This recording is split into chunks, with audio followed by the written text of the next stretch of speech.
让大家久等了。这支影片是黑船系列的第二部分。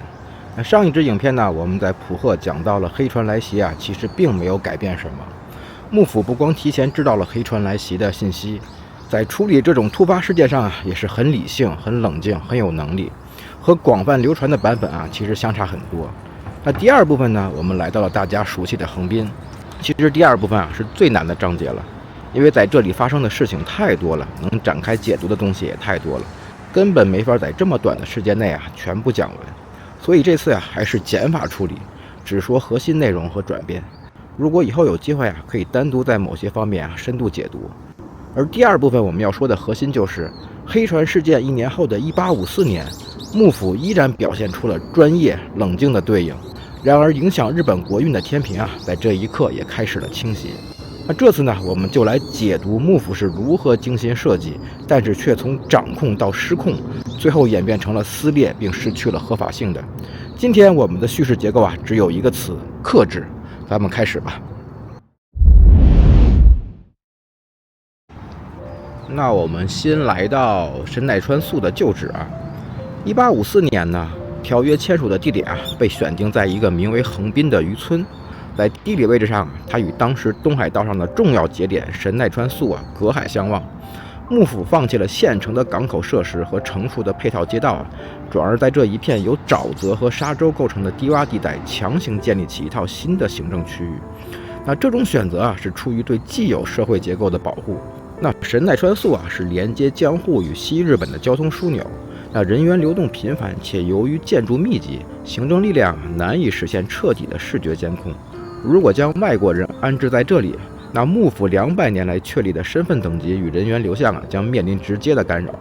横滨由于地处半岛末端，三面环水，后方是尚未开发的沼泽。那这种地形使得该区域在物理上具备了天然的封闭性。幕府通过在陆地连接处设立关卡，可以将所有的外籍人员限制在特定的直线范围内。它的诞生并不是为了促进贸易的流通，而是为了在行政上切断外国人与本土社会的直接接触。在这里每一条街道的宽度和走向都服从于便于封锁这一核心诉求。那幕府试图在不改动国内原有秩序的前提下，利用这片被孤立的土地，安置这些无法被旧有法律消化的外来群体。所以呢，横滨并不是一座自然生长出来的港口。神奈川素这块实在是太费体力了，一头汗而且我还饿了。我看看要不要先去吃个饭。这儿居然藏着一家3Z里吃这个吧，也不用找了。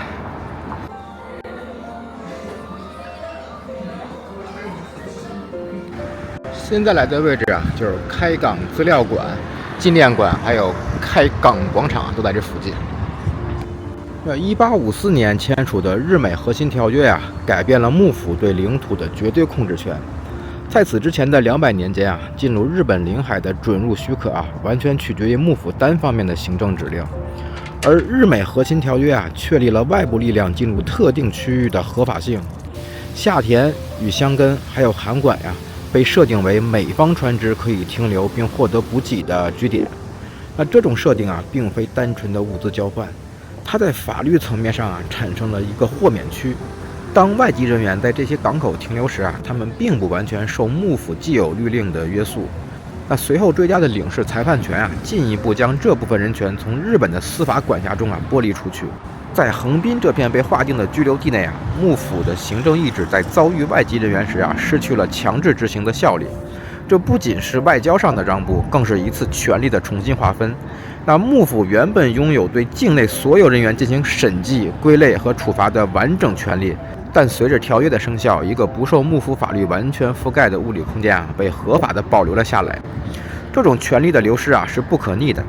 横滨的街道虽然由幕府出资填海造路而成，但在法理逻辑上它已经成为了一个幕府无法通过单一行政手段完全闭合的缺口。在这里呢，幕府的命令开始出现无法完全覆盖的区域。又来到横滨的标志性建筑物红砖仓库。现在看到这一片废墟就是以前的税关了。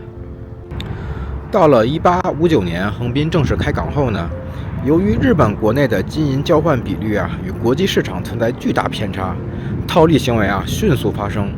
当时日本国内金银比价约为1:5，而国际市场则接近1:15。持有大量白银的外国商人通过在横滨的兑换点将银币换成日本本币，进而大量收购黄金并运往海外。那这种资本的外流是幕府行政力量无法拦截的。那幕府虽然拥有对横滨居留地物理边界的看守权但他们缺乏调节国际汇率的金融工具。那由于黄金的流失导致了国内货币供给的紊乱，进而引发了波及全国的物价剧烈波动。那生存物资的价格在短时间内数倍增长，直接冲击了各藩领主的财政基础以及底层民众的生存底线。那原本作为隔离区设计的横滨由于贸易契约的强制性变成了一个单向提取的日本经济资源的出口。那幕府被迫通过大量发行低成色的劣质货币来应对财政空洞，但这进一步加速了信用体系的崩塌。在这一过程中横滨的功能发生了性质上的置换，它不再完全按照幕府的意志运作。幕府此时发现他们无法通过传统的行政禁令来终止这种对政权核心资产的持续消耗。那讲到这里呢，我们聊个题外话吧。大概2个月前做了荻原重秀的影片，当时有说荻原重秀提出了现代货币的概念，只要政府的信用还在，瓦片也是货币。那当时影片里的留言大部分都是不理解，或者说太理想、太激进了。然而横滨开港的那一刻，幕府面对的正是这种逻辑的残酷对立。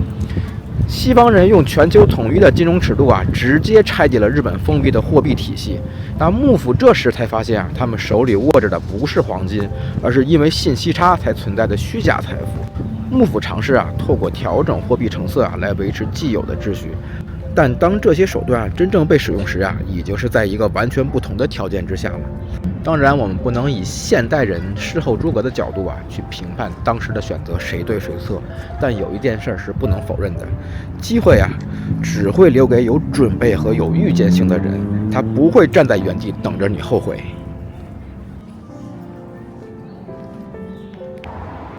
现在来到山手的美国山公园，名字非常直白、简单易懂这一片大部分东西都是跟外国人相关的。来这里简单看一样东西。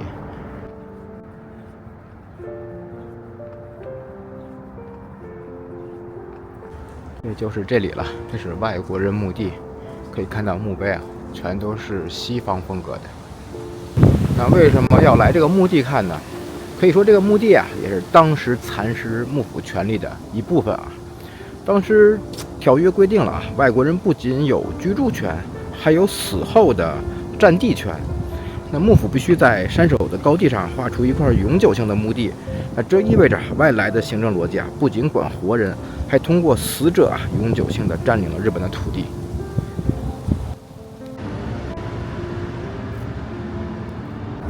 现在来到关内，这里就是当年隔离外国人和日本人的地方。在1859年横滨开港的前一年，也就是1858年，那幕府在大佬锦衣之弊的主持下为获得京都朝廷的正式授权便签署了与多个国家的通商条约。那这种跳过秩序程序的行政决策直接动摇了德川幕府200年来的统治根基。在江户时代的权力结构中幕府的统治权建立在天皇名义上的委任之上。当幕府在涉及国家领土与法律主权等重大事项上无法维持这种形式上的授权时其行政的合法性便出现了无法修复的断点。那这种程序上的违规在各藩领主之间引发了剧烈的政治反弹。那讨论的核心已经超出了开港政策的优劣，转而进入了对决策主体资格的质疑。那由于幕府无法单方面终止条约，也无法强行关闭已经运转的横滨港，那这种行政上的无能被具象化为港口内往来的外籍船只。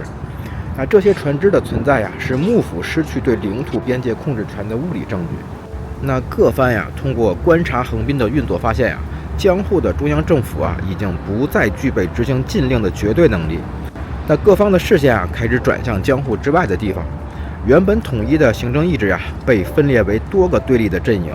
那横滨啊，不再仅仅是一个地理上的港口，它成为了一个持续输出行政危机的源头。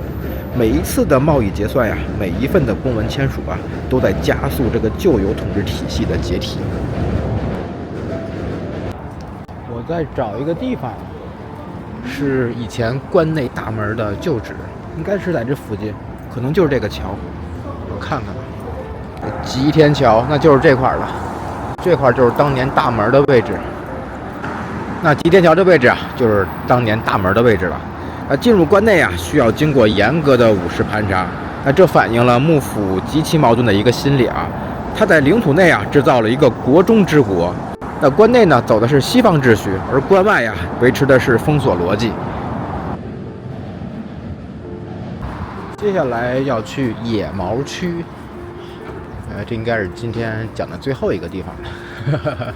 我没想到这回会走这么多路啊，感觉应该是挺轻松的，实际拍起来还是挺累的。过了这个桥啊，就算是到野毛区了。这个建筑物之前有讲过。当横滨开港之后啊，大量的商人和劳动力涌入。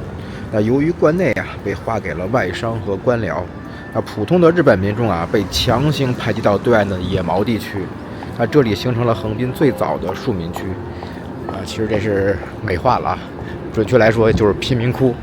当时这里边是极其混乱的。密集的街道啊，与关内棋盘状的殖民秩序啊形成了鲜明对比。这从侧面证明了啊新的秩序啊对旧有人口的排斥。横滨的建立啊，标志着幕府行政意志在空间控制上的退让。这种退让啊，并不是主动的选择。由于在1854年与1858年的博弈中啊，幕府无法调动足够的武力或外交筹码来维持200年的禁令，横滨啊，成为了这一决策的减压阀。它在物理上证明了一个事实：江户的中央政府啊，已经失去了关门的能力。然而，行政能力的衰退啊，并不等同于社会结构的彻底断裂。即使在横滨的法权与经济主权出现缺口时啊，幕府依然在尝试啊，通过行政手段将这种冲击啊限制在最小的局部。这种在压力下的体制调整啊，虽然导致了权力的撕裂，但也迫使原有的官僚体系啊开始接触国际法的逻辑，现代货币的结算以跨国贸易的管理。这些功能的出现啊，并非源于对旧体制的否定，而是源于啊对生存危机的行政应激反应。日本进入现代化的过程啊，最初并不是建立在政权更迭的废墟之上，它萌发于啊这种不得不开门的窘迫时刻。幕府在横滨啊遭遇的挫败啊，反而催生了第一批具备现代管理意识的行政样本。决策权的移位啊，让原本封锁的领土啊出现了多处功能性的切片。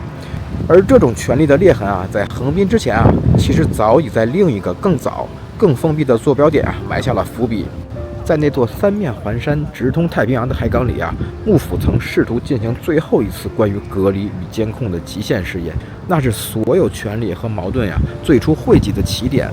这个谜题啊，我们将在第3支影片揭晓。